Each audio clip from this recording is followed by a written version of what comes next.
Hello everyone, welcome back our YouTube educational channel. Friends, हम लोग कल के वीडियो में नेहरू रिपोर्ट को कंप्लीट किए थे और जैसा कि आप लोगों को पता है कि ये भारतीय राष्ट्रीय आंदोलन का सीरीज चल रहा है जिसका डेट 1885 से लेके 1947 तक का है।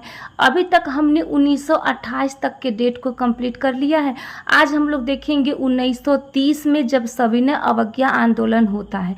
इससे बीपीएससी में क्वेश्चन पूछे जाते हैं और जैसा कि अगर आप लोग एग्ज़ाम दिए होंगे तो आप लोगों को पता होगा कि एग्ज़ाम में जो ऑप्शन रहते हैं, ऑप्शन में लंबे लंबे सेंटेंस दिए जाते हैं।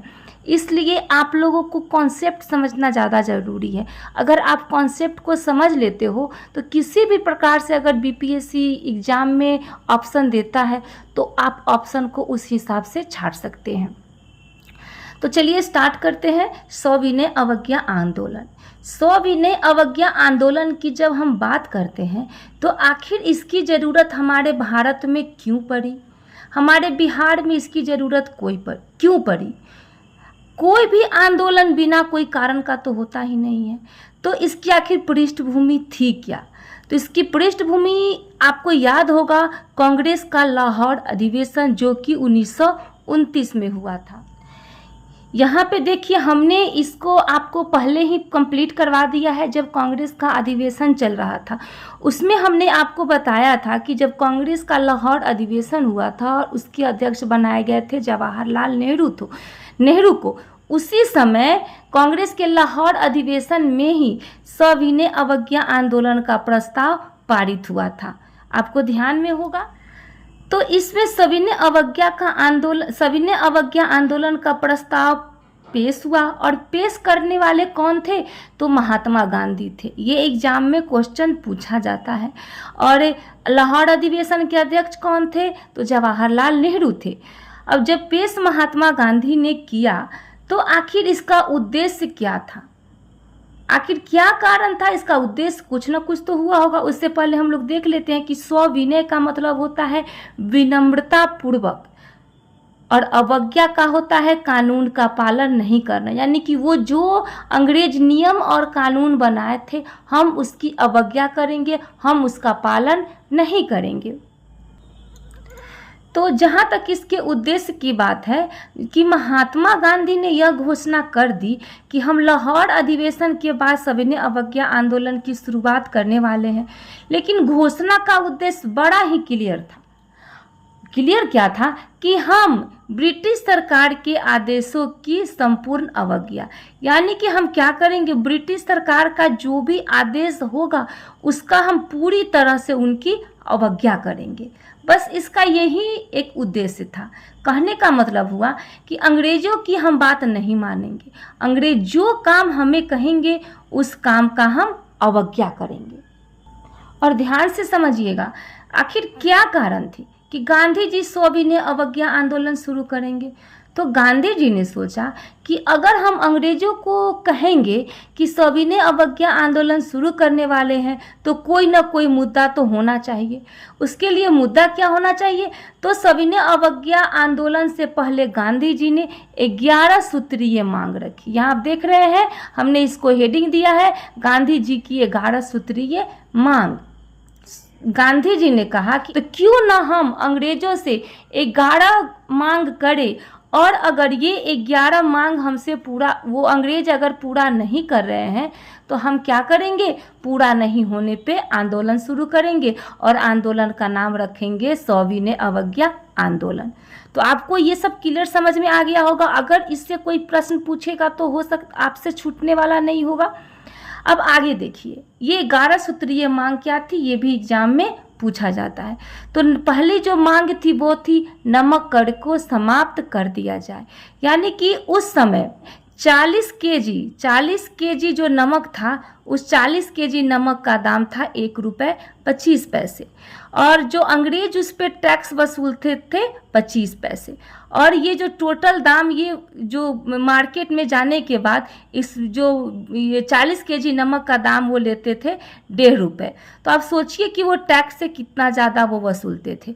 इसीलिए गांधी जी ने पहला जो मुद्दा रखा, सबसे पहला मुद्दा रखा कि नमक कर को समाप्त कर दिया जाए।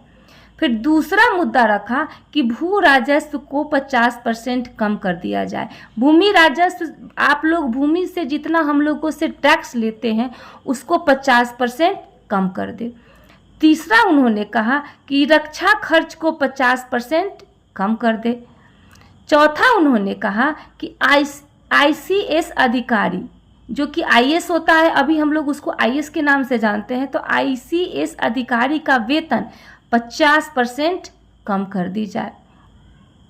आगे था कि नशा करने पर प्रतिबंध लगाई जाए। इसके बाद आगे था 6 नंबर उन्होंने मांग रखा कि भारतीय को आत्मरक्षा के लिए हथियारों का लाइसेंस दिया जाए। यानी कि उस समय भारतीय को हथियारों के लिए लाइसेंस नहीं दिया जाता था, तो आखिर भारतीय अपनी आत्मरक्षा कैसे करेंगे? उनके लिए हथियार होना चाहिए, और हथियार वही व्यक्ति रख सकते हैं जिसके पास लाइसेंस होना चाहिए। अब भारतीय को आत्मरक्षा के लिए हथियारों का लाइसेंस दे दिया जाए। आगे उन्होंने मांग किया, 7वां जो उनका मांग था वो था कि वस्त्र उद्योग को संरक्षण प्रदान करना। यानी कि वस्त्र उद्योग भारत में भी हो और भारत के लोगों का भी धंधा अच्छे से चले, इसलिए उन्होंने कहा कि वस्त्र उद्योगों को संरक्षण प्रदान करें। आगे उन्होंने मांग रखी, 8वां मांग उन्होंने रखी कि गुप्तचर विभाग मजबूत किया जाए। और 9वां उनका मांग था कि राजनीतिक कैदियों की रिहा की जाए। राजनीतिक कैदियों में जो भी राजनीतिक नेता को कैद किया गया है उस राजनीतिक कैदियों को रिहा किया जाए। 10वां था रुपया स्टेलिंग अनुपात को कम किया जाए। अंग्रेज की जो कैसे अमेरिका का जो डॉलर होता है, ठीक उसी प्रकार उस समय अंग्रेज का स्टेलिंग हुआ करता था, तो रुपया स्टेलिंग अनुपात को कम करने की उन्होंने मांग कही। 11 नंबर में उन्होंने कहा कि भारतीय को समुद्री तट का उपयोग करने की इजाज़त दी जाए। ये 11 मांग जो है, ये टोटल 11 मांग गांधी जी की 11 सूत्रीय मांग से प्रचलित हुआ। उसके बाद गांधी जी ने कहा कि अगर हम उनसे एक मांग मांगते हैं और अगर आंदोलन करते हैं और अगर आंदोलन बड़ा होता है तो अंग्रेज क्या करेंगे? उनकी ये जो एक मांग है, उनकी एक मांग को अंग्रेज मान लेंगे और जो आंदोलन है वो आंदोलन क्या हो जाएगा? समाप्त हो जाएगा। ठीक है, ध्यान से सुनिएगा। गांधी जी ने कहा कि अगर हम उनसे एक मांग मांगते हैं, आंदोलन अगर बड़ा हो गया और बड़ा होने के बाद उनको ये लगा कि अब जो आंदोलन है, अंग्रेज़ों को लगेगा कि आंदोलन बड़ा हो गया है, तो वो जो उनकी एक मांग है अंग्रेज मान लेते हैं, और जैसे ही अंग्रेज उनकी एक बात को मानेंगे, वो जो उनकी बात को मान लेंगे तो आंदोलन समाप्त हो जाएगा। तो ऐसा करने से नहीं होगा। हमारे पास तो बस एक ही रीजन नहीं है, हमारे पास बहुत सारी मांगे हैं। अभी फिर देखिए होता क्या है। गांधी जी ने 11 सूत्रीय मांग कब मांगी थी? तो 31 जनवरी 1930 को 11 सूत्रीय मांग, और किसको दी थी? तो उस समय भारत का जो वायसराय हुआ करता था उसका नाम था लॉर्ड इरविन को उन्होंने सौंपा। तो ये एग्जाम में क्वेश्चन पूछा जाता है कि गांधी जी ने 11 सूत्रीय मांग कब मांगी थी? तो कब किसी किसी किताब में 30 जनवरी भी दिया हुआ रहता है, तो आप एग्जाम में 31 जनवरी ही मारिएगा।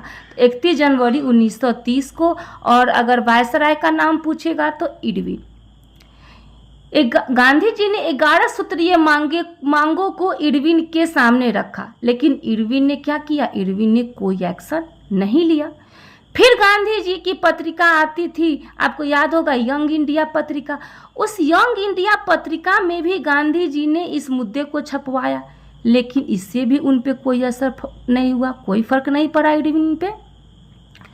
उसके बाद फिर गांधी जी ने चिट्ठी लिखी। चिट्ठी लिखने के बाद भी इरविन का कोई फर्क नहीं पड़ा इरविन को इस बात का। फिर गांधी जी ने क्या किया? समाचार पत्र में छापा, फिर भी इरविन को कोई फर्क नहीं पड़ा। और फिर लास्ट में गांधी जी क्या करते हैं? गांधी जी लास्ट में फिर इरविन से मिलने जाते हैं, और जब गांधी जी इरविन से कब मिलने जाते हैं तो उसका डेट है 22 मार्च को। गांधी जी इरविन से 22 मार्च को मिलने जाते हैं। फिर जब 22 मार्च को वो मिलने जाते हैं तो इरविन ने गांधी जी से गांधी जी से मिलने से इनकार कर दिया। इरविन ने गांधी जी से मिलने से इनकार कर दिया। इनकार के बाद इरविन और उल्टा कर दे, उसने दमनात्मक कार्रवाई शुरू की। उसने गांधी जी को मारना पीटना शुरू कर दिया। उसने गांधी जी को मारना पीटना शुरू कर दिया। तो गांधी जी ने नाराज होकर गांधी जी ने कहा, घुटने टेक कर मैंने रोटी मांगी थी, बदले में मुझे पत्थर मिला। ये एग्जाम में पूछा जाता है। गांधी जी किस आंदोलन के दौरान कथन कहे थे? गांधी जी को बहुत गुस्सा आया और गांधी जी बहुत दुखी भी हुए। उसके बाद गांधी जी ने आगे क्या किया कि सविनय अवज्ञा आंदोलन जो था, गांधी जी चाहते थे कि ये पूरे राष्ट्रीय आंदोलन हो और इस राष्ट्रीय आंदोलन में पूरे भारत की जनता जो है, इसमें संपूर्ण भारत की जनता जो है इसमें सहभागिता हो। अब गांधी जी ने सोचा कि अब हम भारत को एकजुट कैसे करेंगे, मुद्दा क्या होना चाहिए। उन्होंने मुद्दा की बात कही तो दो मुद्दा उस पर रखा गया। पहला मुद्दा जो कि गांधी जी ने कहा कि एक मुद्दा गांधी जी ने नमक कर कहा और दूसरा मुद्दा सरदार वल्लभ भाई पटेल ने कहा कि भू राजस्व की मुद्दा होनी चाहिए। अब जब भू राजस्व की मुद्दा होनी चाहिए तो बहुत सारे नेता भी थे। बहुत सारे नेताओं ने कहा कि भू राजस्व नहीं, क्योंकि बहुत सारे जमींदार हैं जो अंग्रेजों के साथ खड़े हो जाएंगे। तो ये जब हम भू राजस्व का मुद्दा उठाएंगे तो ये समाप्त हो जाएगी। उसके बाद एक नमक कर है। तो नमक कर जो है वो सरकार की कुल राजस्व का 8.5% नमक से ही आता है। जितना भी सरकार का राजस्व है उससे 8.5% नमक पर से आता है, नमक से आता है। तो गांधी जी ने कहा कि हिंदू भी इसका समर्थन करेंगे और इसका समर्थन मुस्लिम भी करेंगे। क्यों दोनों करेंगे? क्योंकि हिंदू की थाली में भी नमक पड़ता है और मुस्लिम की थाली में भी नमक पड़ता है। तो नमक एक ऐसा मुद्दा है जो इसका हिंदू भी समर्थन करेंगे और इसका मुस्लिम भी समर्थन करेंगे। और ये जो है, इस कहने का मतलब है कि सभी वर्ग, कोई भी वर्ग इससे अछूता नहीं है। हिंदू वर्ग के साथ साथ दलित वर्ग के भी थाली में पड़ता है। तो ये सभी वर्ग इस आंदोलन के लिए आगे आएंगे। इसलिए इस मुद्दा जो गांधी जी का मुद्दा रखा गया वो नमक कर ही इसका मुद्दा रखा गया। अब गांधी जी नमक कर को लेके दांडी यात्रा पे निकलते हैं और हमारा जो आगे का टॉपिक होगा वो होगा दांडी मार्च या यात्रा 1930। अब किस प्रकार गांधी जी दांडी यात्रा के द्वारा नमक कर को तोड़ते हैं और उस नमक कर में कौन कौन व्यक्ति भाग लेता है, दांडी यात्रा करने में गांधी जी को कितने दिन लगते हैं, बहुत सारी घटनाएं हैं जिसको हम लोग नेक्स्ट वीडियो में कंप्लीट करेंगे। तो बने रहिए हमारे साथ, मिलते हैं नेक्स्ट वीडियो में नेक्स्ट टॉपिक के साथ। धन्यवाद।